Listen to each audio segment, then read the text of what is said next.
Welcome to the DNA Show. DNA? Dude, are we doing a science show? No, D is for Dennis. Oh, A is for Andy. And N is for and? Oh, man, nerds. Because we're nerds, dude. Yeah. Well, good. Then we can talk about comics and movies and pop culture and sports. Sports and nerds. Yeah, we're going to make that work. All right, let's roll. Heidi ho, welcome back to the Dennis and Andy Show. I'm Andy with my good buddy. And this is Dennis. Welcome back to another episode. You know why this is the best episode ever, Dennis? Because it's the next one? Because it's my birthday. Oh, of course. On my birthday, Dennis. Come on. Happy birthday, old man. And I get to say that for a whole nother month. Yeah, I was going to say, for a month and change, you get to say that, and then you tick off that magic number, and we're both the same age. So yeah, then we're average. But until then, you look much older than I do today. Oh, and for your information, I've been told I'm below average. I know, but your wife married you anyway. It's one of the few things I have in common with the statue of David. Oh my. It's not the six-pack abs, and it's not the curly hair. I'm sorry, I was choking really badly, just like the Packers and Cowboys both did this week. Oh my God. Freaking fantasy football. Oh, first it's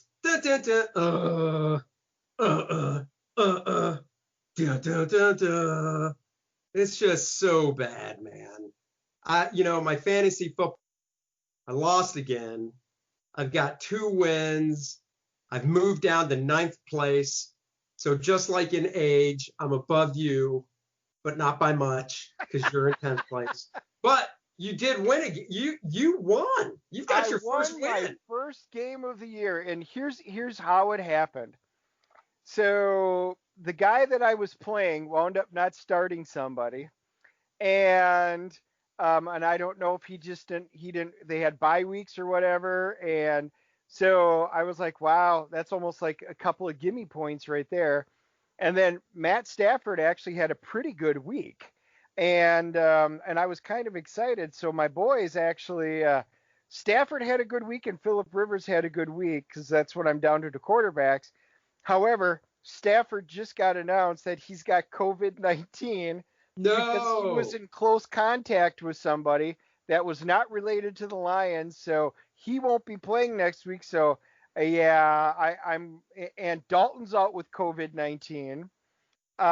So I'm gonna wind up starting. Whoa! Back up.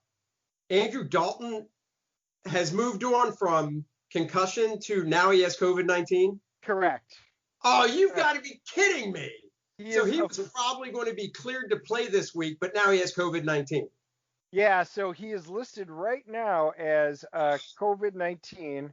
It says he could return under center for the Cowboys in Week 9 versus the undefeated Pittsburgh Steelers, but would likely have difficulty against that defense anyway, which he would. But, yeah, because it says Dalton out for Week 9 after landing on COVID list. He was placed on the COVID-19 reserve list. He is reportedly not asymptomatic, but that's all we know at this point. So he gets off concussion protocol, and we'll just move him into something else. Poor Mike McCarthy. He's just having a rough year. Oh, my God. It's so ridiculous, man. I didn't think – I take it back. I expected that the Cowboys would win. So that was just a square kick in the balls. I mean, that's all it was. It was literally just somebody holding my arms and legs so I couldn't move, and then somebody coming straight up to me going, punch. Oh, you mean we gonna Rochambeau? But here's the funny thing. And then Monday night, I'm like, well, I'll get some good points out of Tom Brady Monday night. And they had a tight game against the Giants. Good Lord. Yes. The Bucks should not have. That game should not be 25-23. Come on. Yep. But what's even more fun is I'm either going into 10th place and you're going into 9th because I play you this week in fantasy football. Oh yeah, next week's going to be a fun chat because we'll have to look at points because you're ahead of me by about 30, 40 points almost. So I would have to not only win. Oh no, yeah, no, that's not true. You're 2-5-1. Yeah. So you're a game and a half up. So I'll still be in 10th. But here's the thing, the projected points, I've got 91, you've got 90. The win percentage is 50-50. Yeah. Well, my team is so bad, I had to go out and get a defense because my defense is sucked anyway, and Cleveland's on bye. So I wound up having to go pick it out. But one of my starters right now is questionable. But I've got 2 guys out and 2 guys on COVID-19 report, both my quarterbacks. So I'm going to have to just see what I'm going to do, if I'm just going to start these guys or if I have to do I don't know. Anyway, I just may let this ride because it's a toss in the air for a win against you. Ezekiel Elliott's questionable. And I got to be honest, even if they're playing the Steelers, playing the freaking Steelers. That's a loss. That's just a loss. They're not going to beat the Steelers, who are undefeated. By the way, you got 2 guys on injured reserve now. Yes, Elliott and Taylor. Yeah, so you need to drop them. I got to make some moves here. Both my running backs are on injured reserve, so. Well, I got some COVID-19 players to trade to you. Yeah, I see that. You got God, man, both you're good. That's crazy. I know, but I've had another year like this, but needless to say, I did win in fantasy football, so I'm still going to be in 10th, even if I beat you this week. So it's irrelevant for me winning.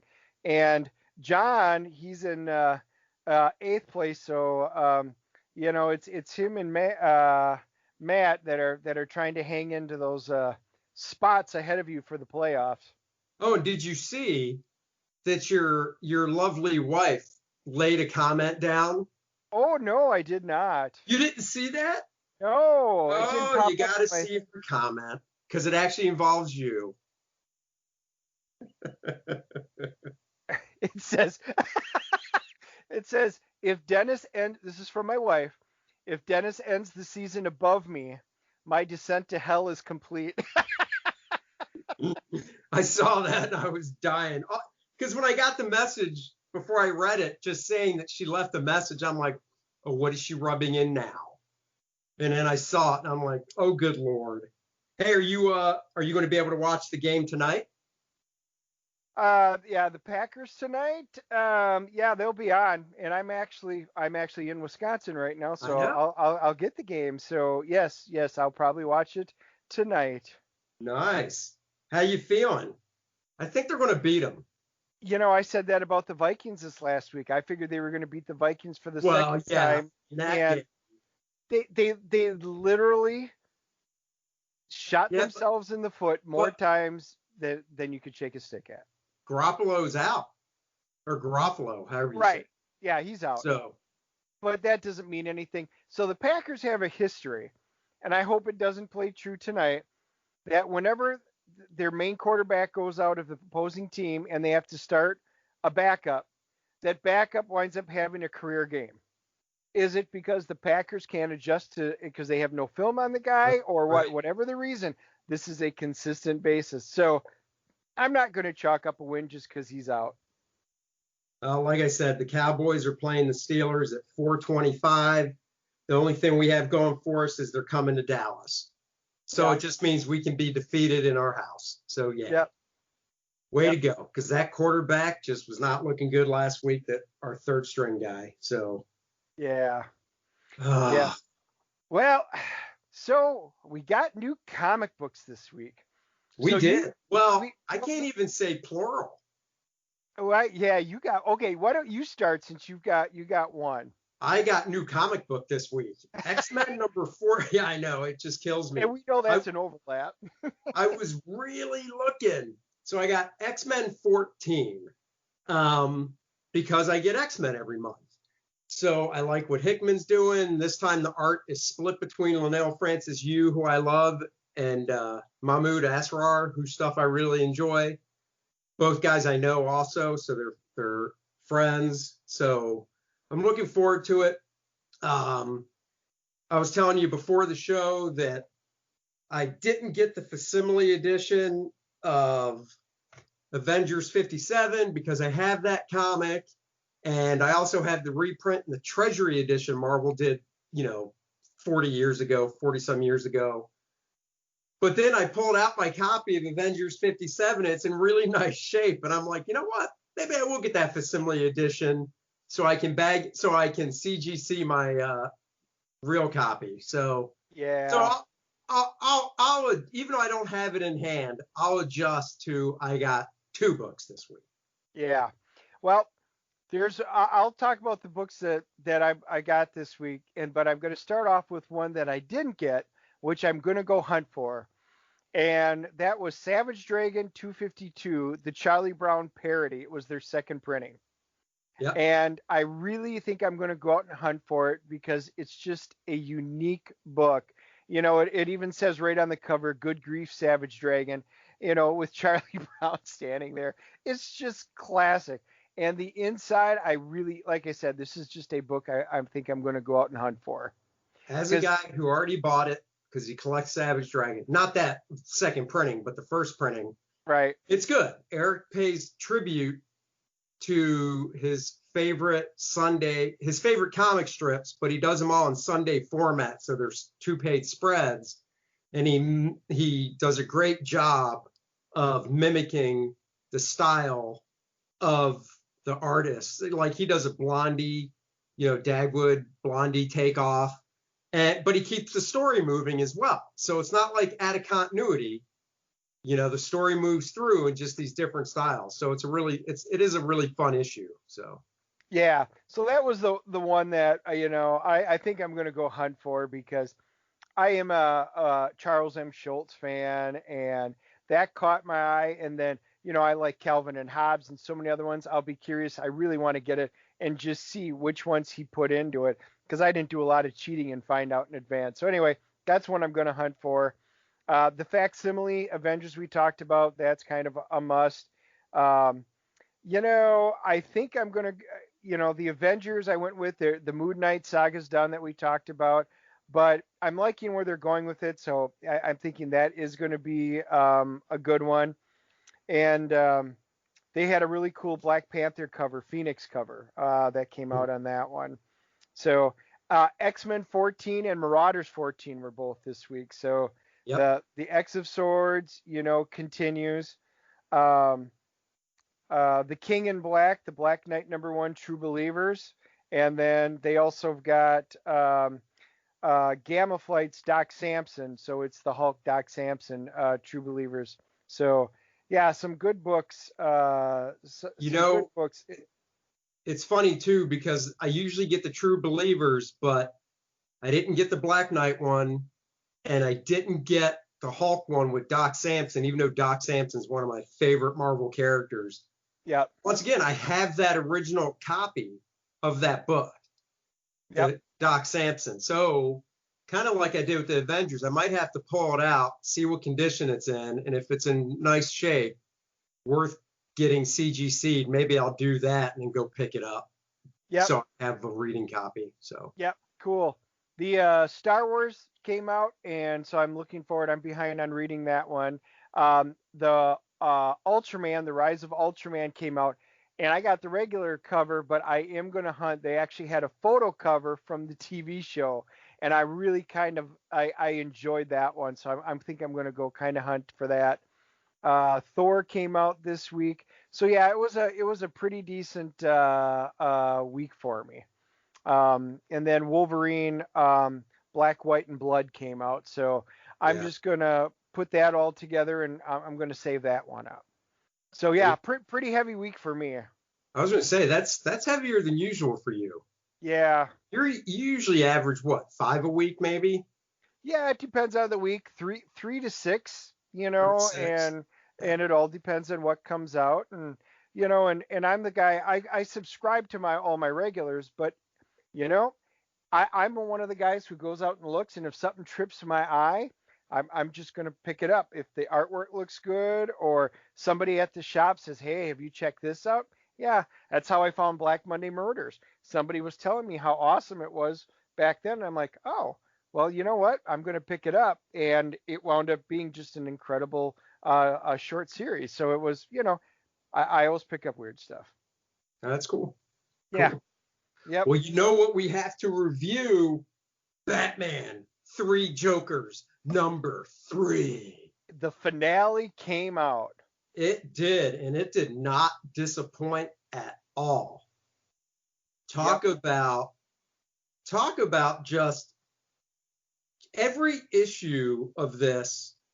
And, you know, just so everybody knows, Batman, Three Jokers, it's prestige format. I believe they're each 48 pages, square bound, written by Jeff Johns, drawn by Jason Fabok, colors by Brad Anderson. Every issue I thought was a home run and had a great cliffhanger. And I was really looking forward to seeing how it ended. And I thought they just did such a fantastic job with the finale. Yep. I'm going to agree.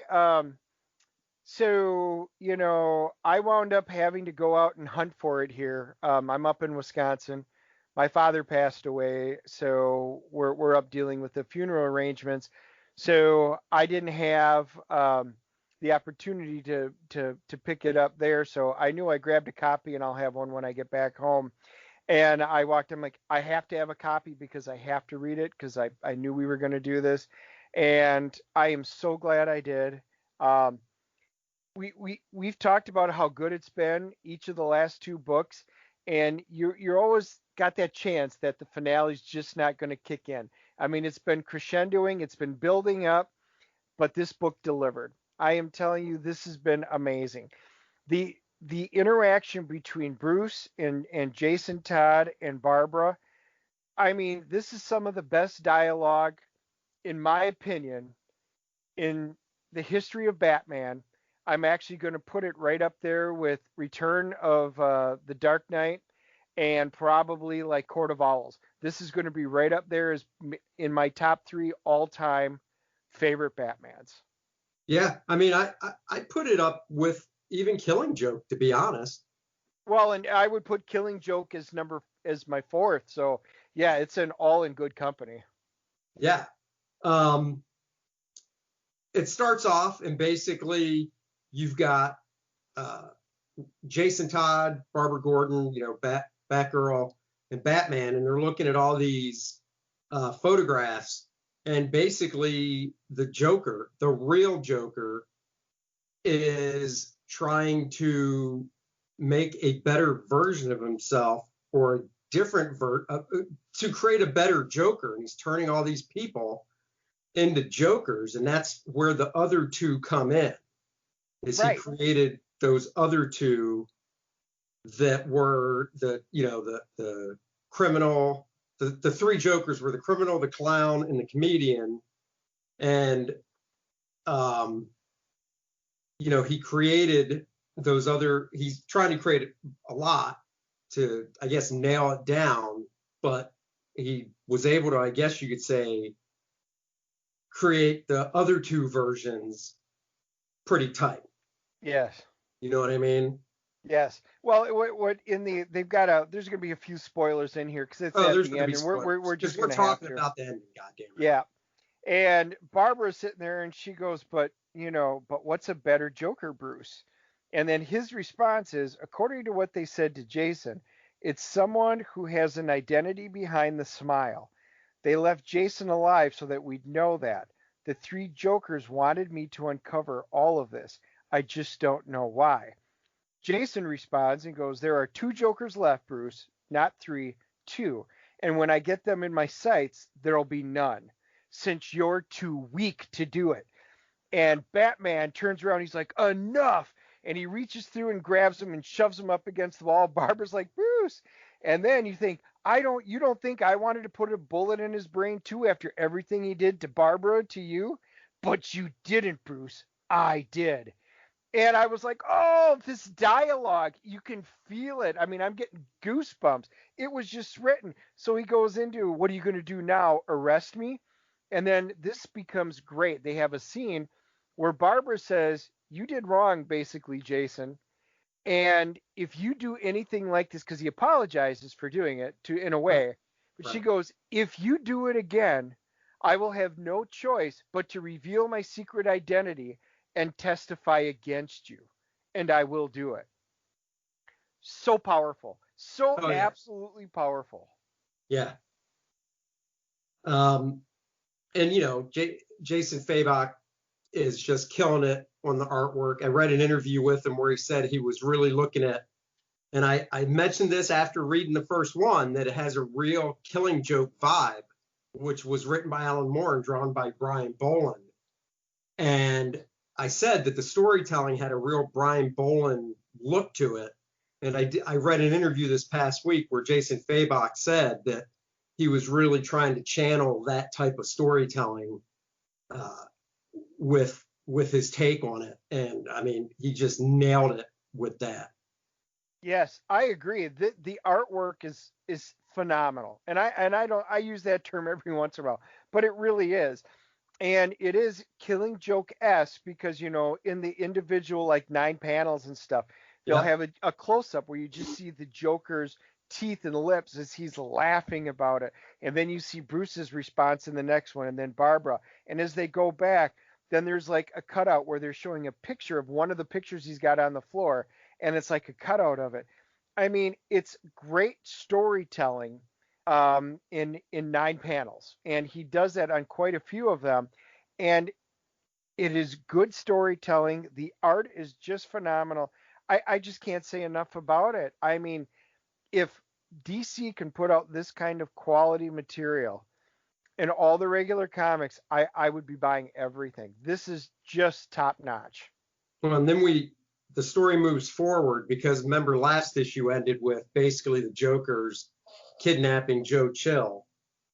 And it moves forward where basically Batman has all these letters. He's talking to a doctor who worked with Joe Chill. And there's all these letters of Joe apologizing and stuff. And Batman's like, oh, so he gets sick, because Joe Chill has cancer. He gets sick and he starts writing these letters as a way to repent. And the doctor's like, oh, no, he started writing those before he got sick. Yeah, you mean this is when he was in his jail cell, Batman was looking, right? Yeah. Yeah, and that's cool. And he goes through it, and they're all addressed to, they were like Bruce Wayne, Bruce Wayne, Bruce Wayne, and he's got all of these apology letters, and he was pouring stuff out from his heart. And then he sees one, and it says Batman. Yep. And it's got 2 tickets inside to the Marcus Zorro at the Monarch Theater where Batman was technically born. Yep. And it's got with compliments, and it's got a picture of a little drawing of the Joker that was on there. So he was left for him.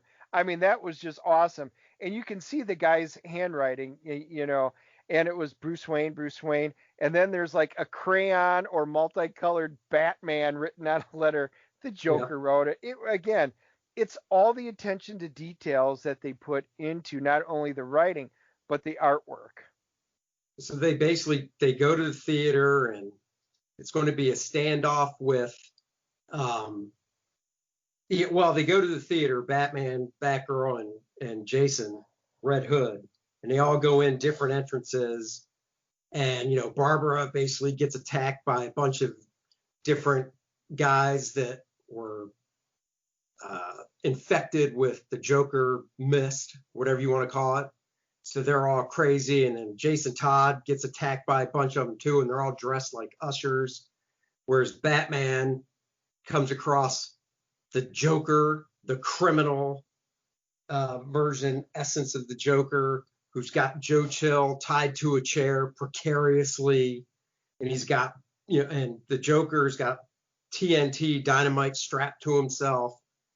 So there's this final showdown, and I don't think we'll go into too much detail with that. Just, we don't want to spoil everything. Yeah. Yeah, it is, they've got a really cool scene in there, and it's that we talked about it last episode where it ended and he was filming it, and it's finally time to confess, Mr. Chill. Why did you really kill Thomas and Martha Wayne? And that's Right. how it ended. Well, they pick up in the middle of the book here from that point, and Joe's like, I don't know what you mean. Oh, sure you do, Mr. Chill. I've read your letters and the minister's notes. You've seen the light. Finally, Joe Chill confesses.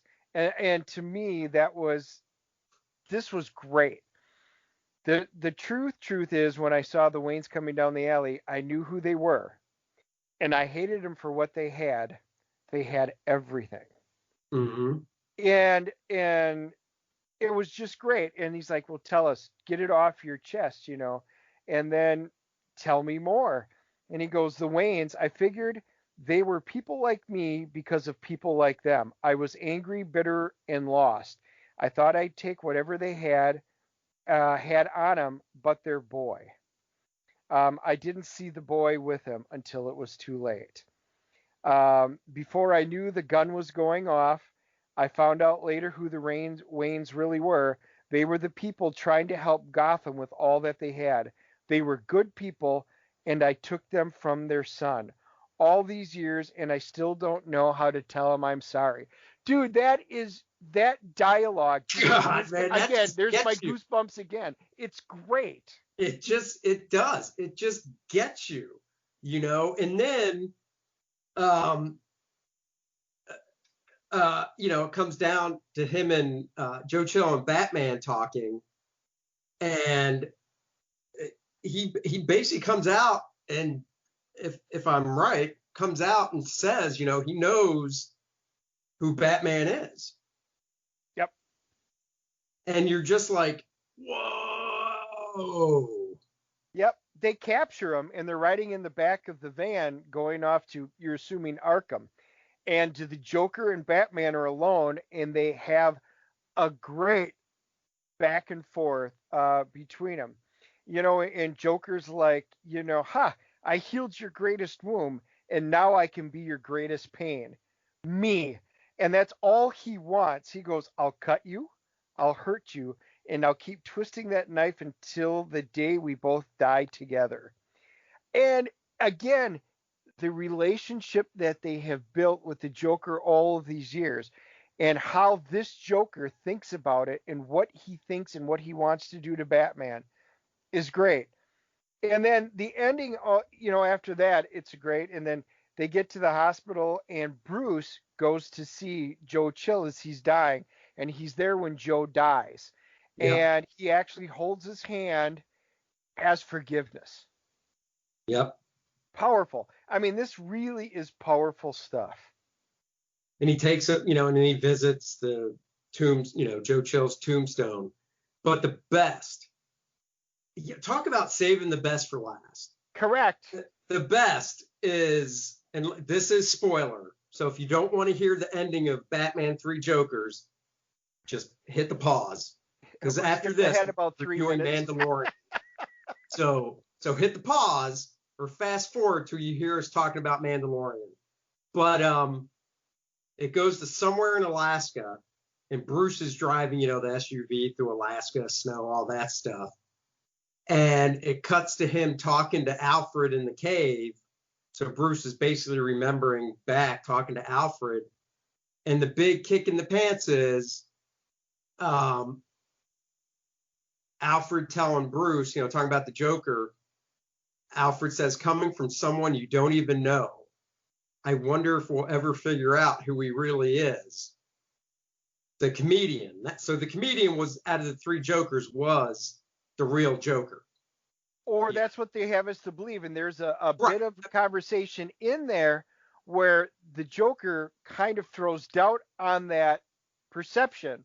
Yeah. So we think it's true, but there's enough doubt there where maybe he wasn't, but it doesn't matter Yeah, because he's the survivor now. right. He's the survivor. So yeah, you're right. There is that doubt, but the comedian's the one that's the survivor. So, so there's just this shot of Bruce, a silent panel, and silent panels can be very powerful in storytelling. It's just a nice beat. It's a pause, no dialogue, just an intense look. And then you flash back, and I love this, to basically the Killing Joke with what we believe who is the Joker, talking to his wife. And, he didn't get a job, and she was always wanting him to get a job, blah, blah, blah. And, she's pregnant, and, she's just really scared because she can tell that the dude's losing his grip. And the cops basically, the Joker, before he becomes the Joker, comes home or is at the police station, and the cops are like, look, I'm sorry to have to tell you this, but your wife was in an accident, and her and the baby didn't make it. Right. And then you see that she's basically was shuttled off to protective custody, if you will, in Alaska. And, Yeah. It says, because basically Bruce is like, if the world knows it, his family will never be left alone if his secret gets out. right. He goes, the press will find him, the Joker will find them. So yes, I know his name, but the Joker's name isn't what's important. It never has been. Again, so he's known all along who the Joker is. And what's so cool is it's like this, it's such a tease because they're never going to say, at least I never would. So, does Jeff Johns really know? Like, you wonder if they mapped it out as much. Like, does DC know? You know what I mean? Did Jeff go into this with DC's blessing because they've never named the Joker. So, I mean, they can always just, it's blah, blah, blah. Right. And you're like, oh my God, it's blah, blah, blah. And it's like, whatever. But it's just, I don't know. It's such a good ending. It was so cool. And it had a great, I don't know. It was just like that a great movie-esque ending where, you hear the voiceover of the last caption of Bruce saying it never has been. And then you can just see the screen fade to black and the credits. Yes. And you're just like, oh, there's got to be another one. There's got to be another one. Right. It was movie-esque. And there's a scene right before the ending we just talked about, which again was perfect movie scene. And Jason Todd can't express his feelings, so he writes a letter to Barbara talking about his feelings, how he always admired Barbara, her determination, her heart, and that what happened was a mistake. He pens this all on a letter, pours his heart out to her, Yep. And then the bottom of the note, it says, if you don't think I'm worth a chance, if it was just you caught up in everything, then just throw this letter away. I'll never mention it.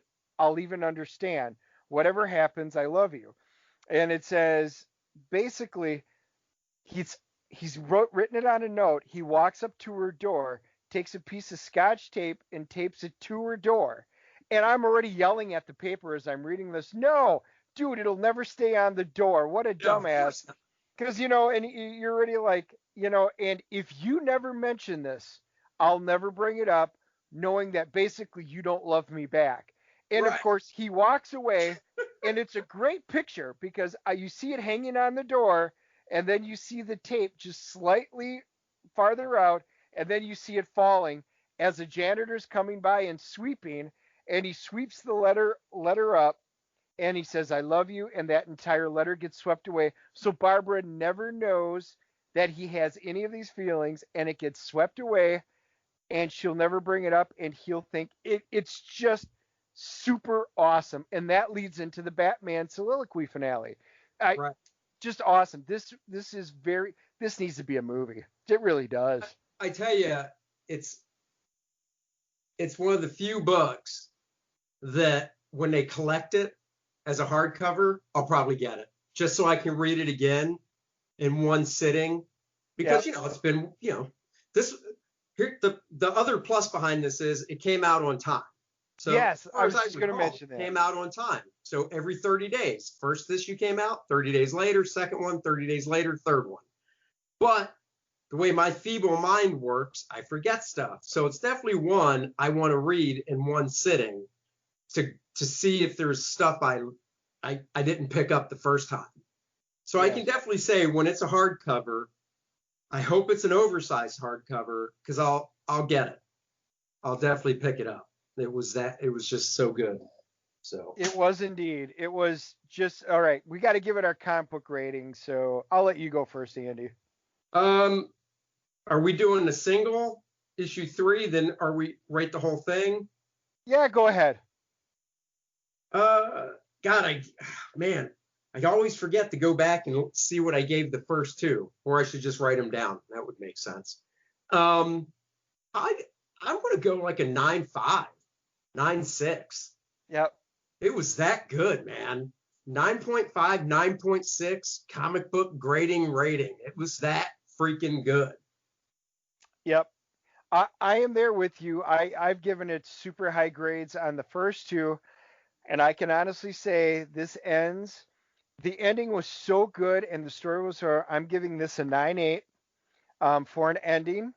I thought it was as good as can be written. I mean, obviously anything can be a little better. That's why I don't ever do 10s. This is as close as you're going to get to a perfect story to me. I'm so excited. I just wish there was more. And across the entire series, I am going to give this a 9.8, my highest rating ever for a mini series like this. Just hands down the best that I have read in a 3-issue miniseries. Just great. Cool. All right. Well, what dropped last week? Mandalorian season 2. Star Wars is back. No, and I tell you, the Mandalorian's back. The thing I really liked is how it picked up as chapter 9. Yes. Not season 2, chapter 1, but just boom, picked up right after chapter 8.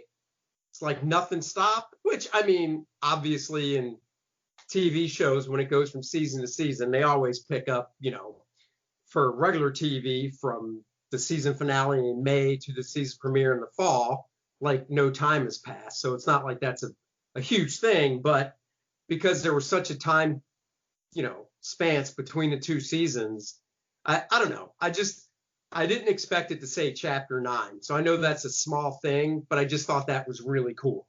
Yeah, and I picked up on that as well. I'm like, hey, I like that. Just picking up and continuing on. Yeah. Once again, our favorite Baby Yoda's back, traveling with the Mandalorian, because basically his mission is to take Baby Yoda home, correct? Well, we got to find his kind. So right. he was tasked by the head of the Mandalorians to return Baby Yoda to his kind. But nobody knows who or what his kind is. So it's a hell of a task. Great start. And you get a guest shot right in the beginning. He walks into basically a Fight Club type thing where there's a alien, because it's Star Wars, alien boxing type match going on. Yeah, Gor Koresh, he's like a Cyclops. So he's not one that I think we've seen before, as they got two of the Gamorrean guards with like powered axes.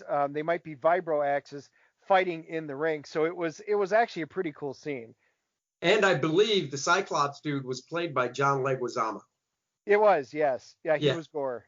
I knew I recognized the voice, but because of the makeup with the Cyclops and stuff, I was just like, man, I recognize that. Who is that? And yep, John Leguizamo, so I love that. It was a good scene. We're not going to spoil. I think when we review this, we don't want to spoil too much. No, we're not going to do a lot of spoilers in this because it's too fresh. But we at least need to talk about some of the important stuff. Well, I think the basic gist was he went to, and I should say full out that I like Star Wars. I'm a Star Wars fan. I've seen every movie. I've seen the very original movies back in the day. I've probably seen them more than once just because they've been on TV, obviously, so on and so forth. Any movie that's come out in the past decade or so, I've only seen once. I'm not a huge Star Wars aficionado, so that's why I leave Dennis to say who the creatures are and stuff, because I have no clue. I'm just like, oh, that's cool looking.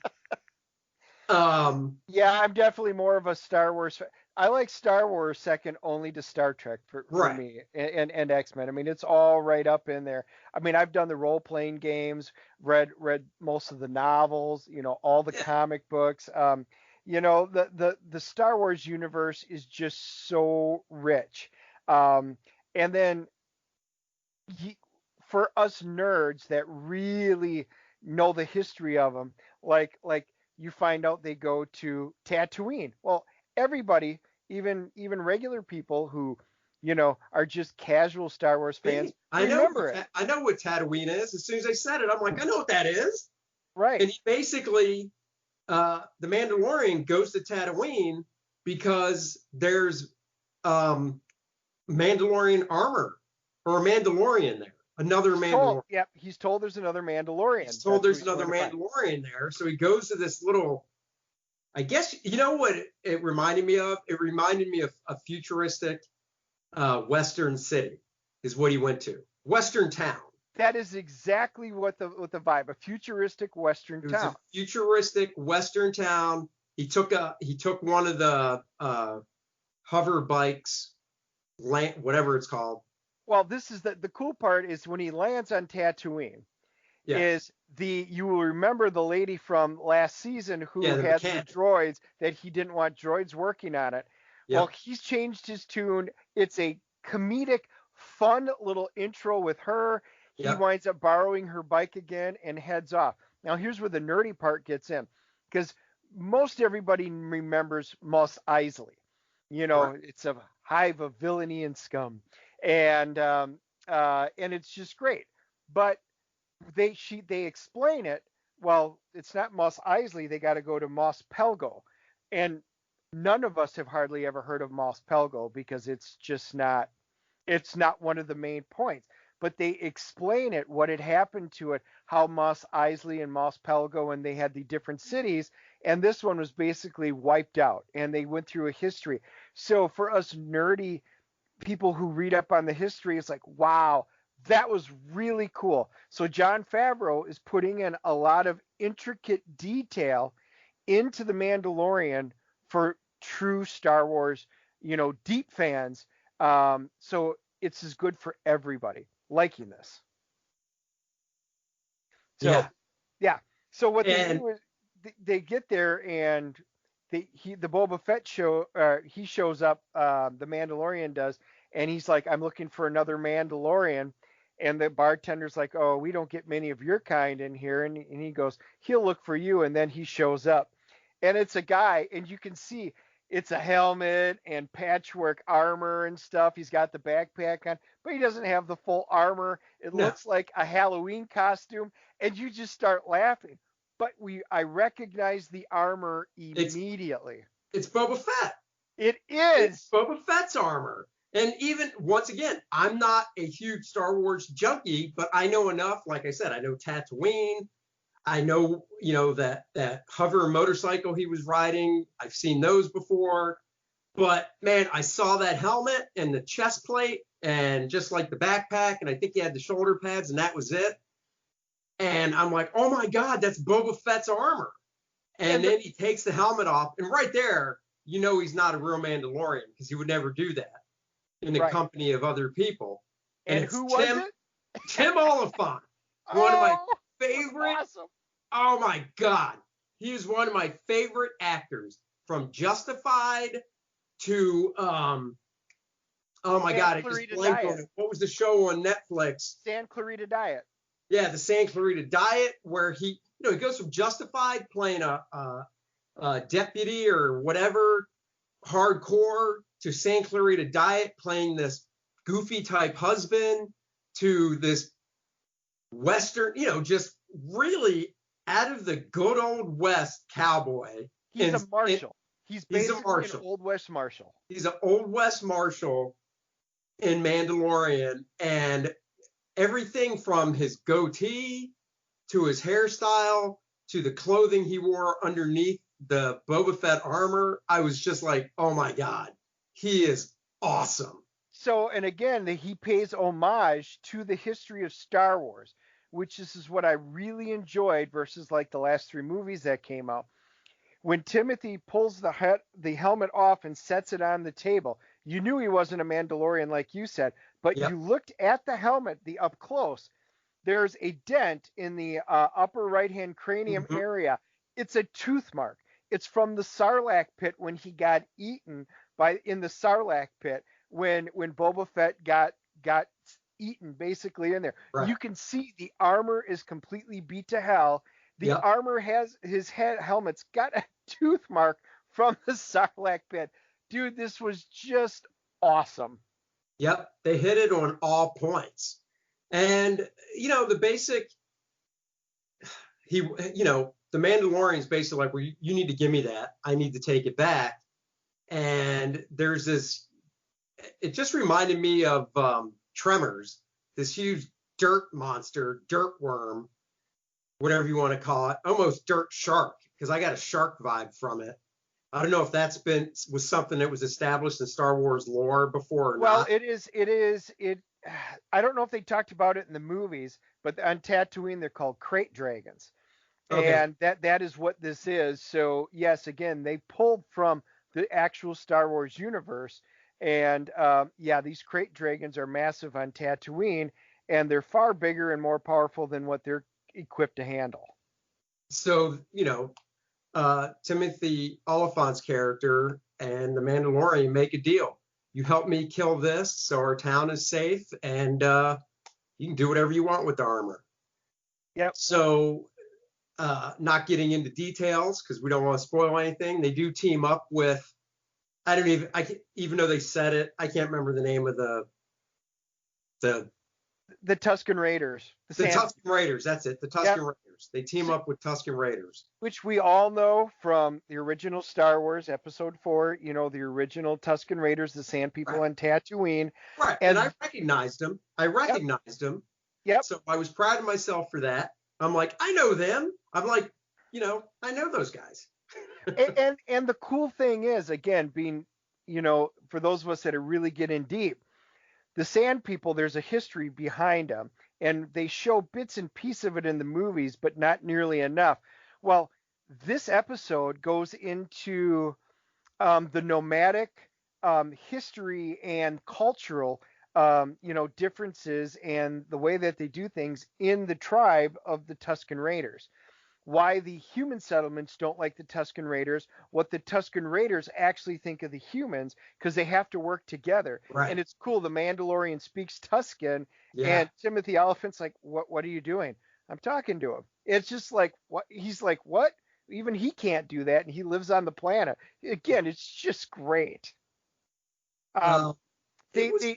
They show like the Twi'lek. There's a Twi'lek doorman. So I mean, again, they use a lot of these aliens that we've seen previously in Star Wars that's on there, and they do like a little history shot with Timothy explaining how he got the armor, how the Jawas saved him, and you actually get to see the huge sand crawler as he's almost dying out in the desert.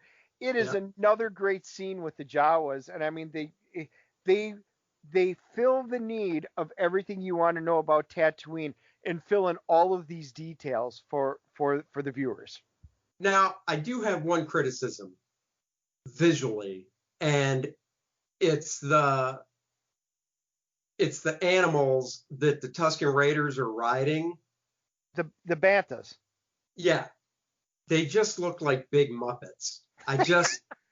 Dude, that was my big thing, because I'm like, oh my God, the CG, because they don't look like they're CG.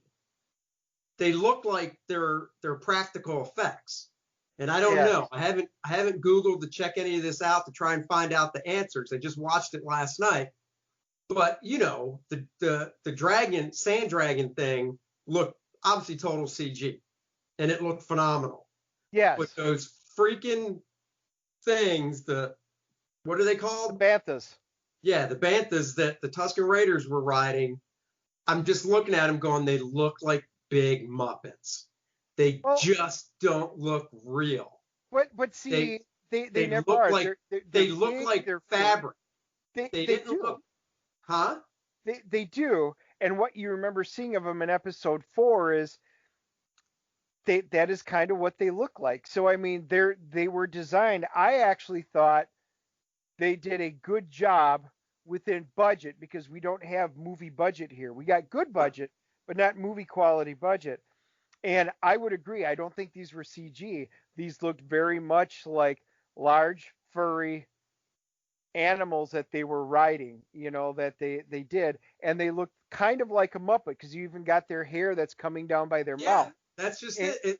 It totally reminded me of, when the Muppet Show was around and you had not obviously the handheld Muppets it's Mr. like Kermit and Snuffleupagus. stuff, but when you had, what was the big one that you could tell was a person underneath the costume in the Muppet Show?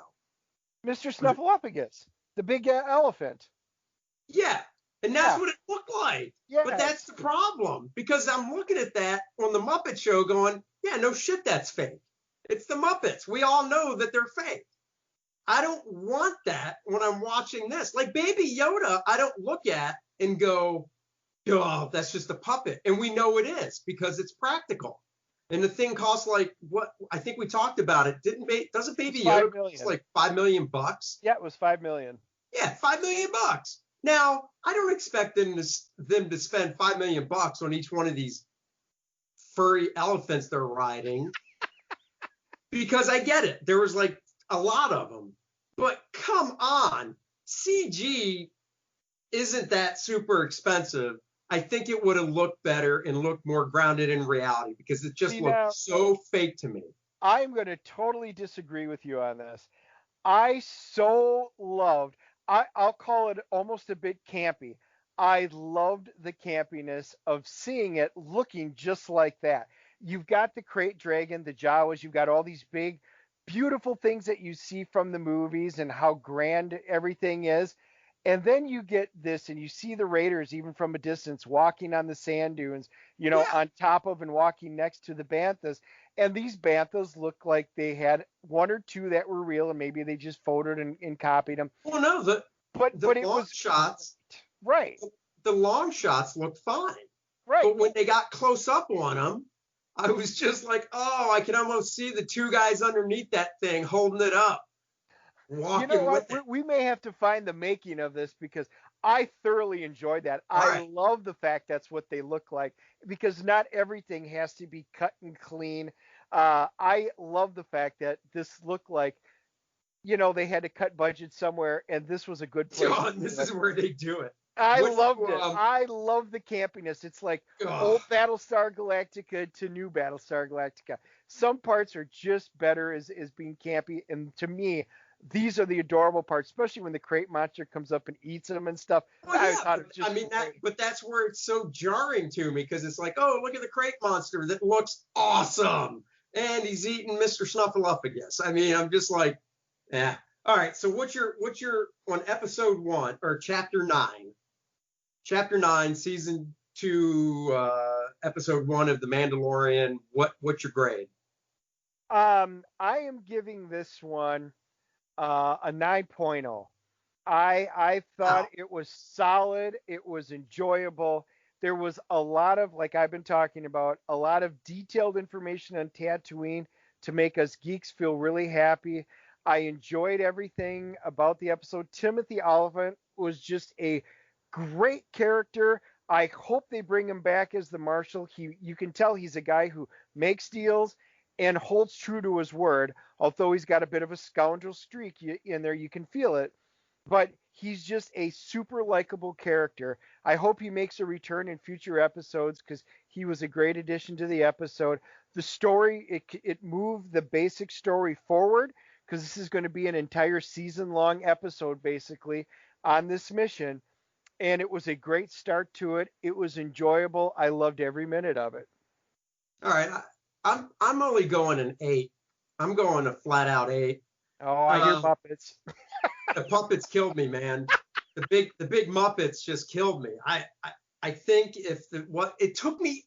The thing is, you're not supposed to be pulled out of the story, and that really legit pulled me out of the story as I'm watching it, because I'm just like, well, that's fake.